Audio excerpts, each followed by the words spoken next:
4 अप्रैल सन 1991, शायद। India gate के सामने, नई दिल्ली। कहते हैं उस दिन कुल 10 लाख लोगों की भीड़ इकट्ठी हुई थी। यह अब तक की सबसे बड़ी रैली थी, जितनी विशाल उतनी ही अनुशासित।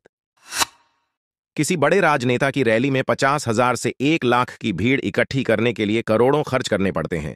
महीनों से तैयारियां चलती हैं, रुपये बांटे जाते हैं और राज्य भर से लोगों को ढोने के लिए हजारों गाड़ियां रिजर्व की जाती हैं। पर उस दिन ऐसा कुछ भी नहीं हुआ था।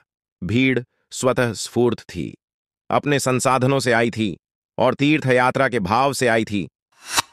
भीड़ में देश भर के लोग थे, कोई सुदूर दक्षिण से तमिल बोलने वाला व्यक्ति, तो कोई गुजरात का गुजराती, कोई पूर्वांचल का भोजपुरिया, तो कोई ठेठ मराठी। वे भाषा के आधार पर भिन्न थे, क्षेत्र के आधार पर भिन्न थे, जाति, सामर्थ्य, पहनावे के आधार पर भी भिन्न थे। पर यह भिन्नता होकर भी कहीं नहीं थी, क्योंकि उन्हें एक सूत्र में बांधने का काम वही शक्ति कर रही थी जिसने युग युगांतर से इस देश को जोड़कर रखा है। वह शक्ति थी राम नाम की। राम सबकी जिह्वा पर थे, राम सबके हृदय में थे।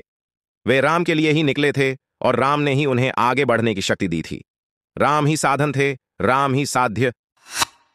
रैली बुलाई थी स्वर्गीय अशोक सिंघल जी ने। तब वे विश्व हिंदू परिषद के अध्यक्ष हुआ करते थे शायद।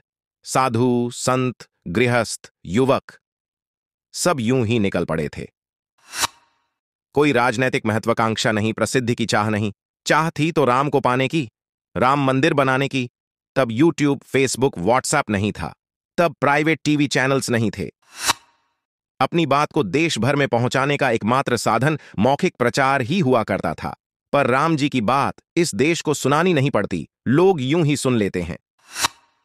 किसी अनजान भीड़ भाड़ वाले स्थान पर, जहां आपका परिचित कोई न हो, वहां भी 2 बार जोर से जय श्री राम चिल्लाकर देखिए। 2 बार आप बोलिए, तीसरी बार 10 लोग बोल उठेंगे, राम इस राष्ट्र की आत्मा है बंधु।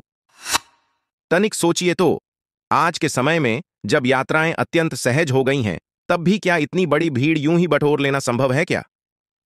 नहीं। इतनी बड़ी भीड़ बटोर लेने की शक्ति केवल और केवल धर्म में है। वे लोग किसी दल, किसी जाति, किसी क्षेत्र के नहीं थे। वे लोग केवल और केवल राम जी के थे। इस मंच के प्रमुख वक्ताओं में से एक थीं पूज्य साध्वी तंभरा। पिछले दिनों एक मंच पर वे दिखीं।